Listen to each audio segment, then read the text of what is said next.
Good morning, welcome to Pi and Proton. अभी तक आपने हमारे साथ इस चैप्टर का इंट्रोडक्शन कर लिया है। अगर आपने ये वीडियो नहीं देखी है तो हमारे चैनल में प्लेलिस्ट बनी हुई है, उस पर जाके देख लीजिए।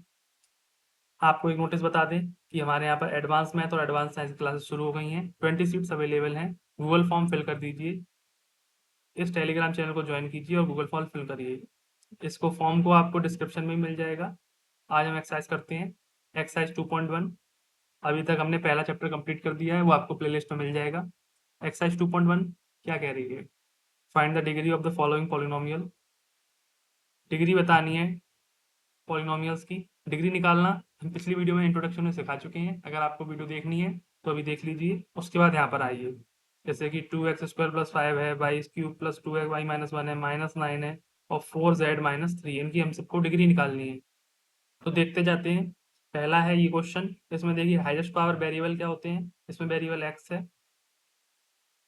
और x की हाईएस्ट पावर क्या है 2, तो इसलिए इसकी डिग्री क्या हो जाएगी? इसकी डिग्री क्या हो जाएगी? 2। अगली क्वेश्चन देखते हैं, y³ + 2y-1। इसमें हाईएस्ट पावर y की क्या है? वेरिएबल y है, y की हाईएस्ट पावर क्या है? 3, तो इसलिए डिग्री हो जाएगी 3। -9 में x y z कुछ है नहीं, तो ये कांस्टेंट वेरिएबल है, इसलिए इसकी डिग्री हो जाएगी 0। 4z-3, इसमें z है वेरिएबल, इसकी पावर कितनी है? 1, इसलिए डिग्री हो जाएगी 1। आप सोच रहे थे जल्दी करा रहे हैं, हम इससे पहले वाले पार्ट में डिग्री और वेरिएबल लेंथी टॉपिक्स में अच्छे से समझा चुके हैं डिटेल में, जिससे आपको कभी कोई गलती ना आए। ठीक है, इस हिसाब से हमारा पहला क्वेश्चन कंप्लीट हुआ। ये बहुत सरल था, इसलिए मुझे जल्दी कर दिया। Right polynomials of degree 1, 2 and 3। 1 degree, 2 degree और 3 डिग्री के पॉलिनोमियल्स लिखने हैं। तो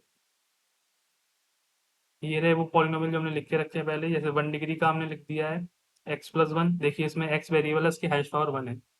2 डिग्री का लिखना है z² + 2z + 2। इसमें हमने z वेरिएबल लेकर एक पॉलिनोमियल लिखा, इसकी हाईएस्ट पावर 2 है, इसलिए डिग्री 2 हो जाएगी। 3 डिग्री y³ + y² + y²। तो इसमें हमने y वेरिएबल लेकर एक क्यूबिक पॉलिनोमियल लिखा है, इसमें हाईएस्ट डिग्री 3 है, इसलिए इसकी डिग्री 3 हो जाएगी। क्वेश्चन नंबर 3 भी कंप्लीट। फोर्थ क्या कह रहा है? What is the coefficient of x² and x³ x² और x³ का कोफिशिएंट बताना है इस इक्वेशन में। तो ये एक नया टॉपिक अभी आपको बताते हैं क्या होता है इसमें। देखिए कोफिशिएंट क्या होता है।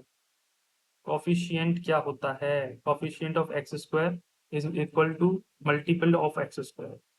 मतलब कि पूरी पॉलिनोमियल की एक्सप्रेशन में जहां पर x² लिखा है उसका जो मल्टीपल होगा, मतलब उससे जो मल्टीप्लाई कर रहा होगा, वही इस कोफिशिएंट होगा उस वेरिएबल का जो मुझसे पूछा गया है। जैसे x² पूछा गया तो x² का मल्टीपल देखो।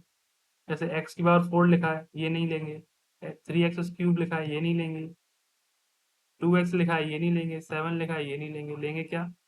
उसने पूछा क्या है? उसने पूछा है x² का कोफिशिएंट, तो हम लेंगे 6x²। 6x² का कोफिशिएंट, x² पूछा है ना, 6x² का कोफिशिएंट माने मल्टीपल ऑफ x², जिसका कोफिशिएंट उसका मल्टीपल, तो इट इज 6। तो इसलिए आंसर हो जाएगा कोफिशिएंट ऑफ x² 6। उसने पूछा x³, तो हम सिर्फ x³ देखेंगे। जब x³ देखेंगे जब x³ देखेंगे तो हमें दिखेगा -3x²। पूरा माइनस लेंगे ना, इधर प्लस था इसलिए कुछ नहीं दिया। तो -3x² का कोफिशिएंट क्या होगा? -3। ओके। अब इसमें ब्रेन बूस्ट आपका कराते हैं थोड़ा सा। अब जैसे मान लीजिए coefficient of x² in x+1। अब x+1 में अगर कोई पूछे x² का कोफिशिएंट, अब इसमें x² तो है ही नहीं, तो उसका कोफिशिएंट 0 होगा। कैसे होगा? देखिए हम यहाँ पर लेट कर लेंगे कि x² के मल्टीपल में 0 है, जिससे x² 0 हो गया है। अब जब x² 0 हो गया तो इस इक्वेशन में तो दिखेगा नहीं। तो हम उसको, जब x² पूछा है तो हम उसको बना लेंगे ऐसे करके। x² किसका मल्टीपल है? 0 का, इसलिए वो 0 हो चुका है, मल्टीप्लाई होगा 0 से, इसलिए कोफिशिएंट ऑफ x², इसमें x² नहीं है, उसका 0 आंसर आएगा। अब जैसे कोई को पूछ ले coefficient of x³ in x³ + 1 + 2x² + 3x³, अब इसका आंसर 4 आएगा। आप कहेंगे यहाँ पे तो x³ यहाँ पे भी लिखा है, इसका 1 मल्टीपल है। यहाँ पे भी x³ लिखा है, इसका मल्टीपल 3 है।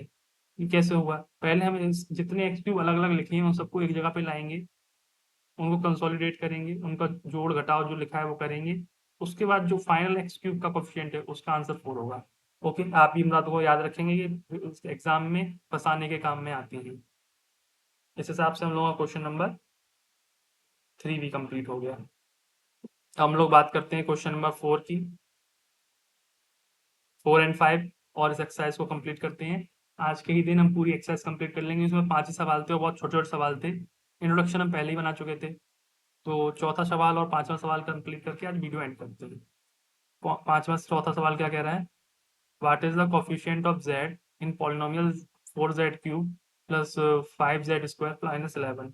ये वही क्वेश्चन ब्रेन ट्विस्ट करने वाला आ गया कि जैसे कि z कोफिशिएंट है, z का कोफिशिएंट बताना है z क्यूब और z स्क्वायर और माइनस के 11 वाले में। तो आप जैसा कि जान चुके हैं इसमें जब z नहीं है तो हम क्या मान लेंगे? यही मान लेंगे कि यहाँ पर कहीं पे z है जिसका मल्टीपल 0 है, जिसकी वजह से वो दिख नहीं रहा है, क्योंकि जब z का मल्टीप्लाई 0 से हो गया तो 0 ही हो जाएगा। इसलिए यहाँ पे हमने z मान लिया कि z इंटू 0 है। इस हिसाब से z का कोफिशिएंट कितना बन के आ गया?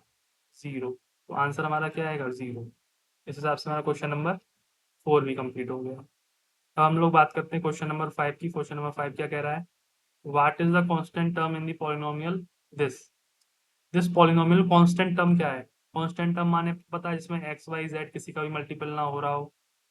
तो कांस्टेंट टर्म इसमें देख लीजिए, इसमें एक्स क्यूब का मल्टीप्लाई हो रहा है, इसमें एक्स स्क्वायर का हो रहा है, इसमें एट एक्स का हो रहा है, इसी में किसी का मल्टीप्लाई नहीं हो रहा है, इसलिए कांस्टेंट टर्म आंसर 10 हो जाएगा। इस हिसाब से हमने क्वेश्चन नंबर 10 भी कंप्लीट कर दिया। तो हम लोगों की एक्सरसाइज 2.1 कंप्लीट हो चुकी है। आने वाली वीडियोस में आपको 2.2 मिलेगी। ऐसे ही बने रहिए, सब्सक्राइब कीजिए पाई एंड प्रोटोन को। Thank you.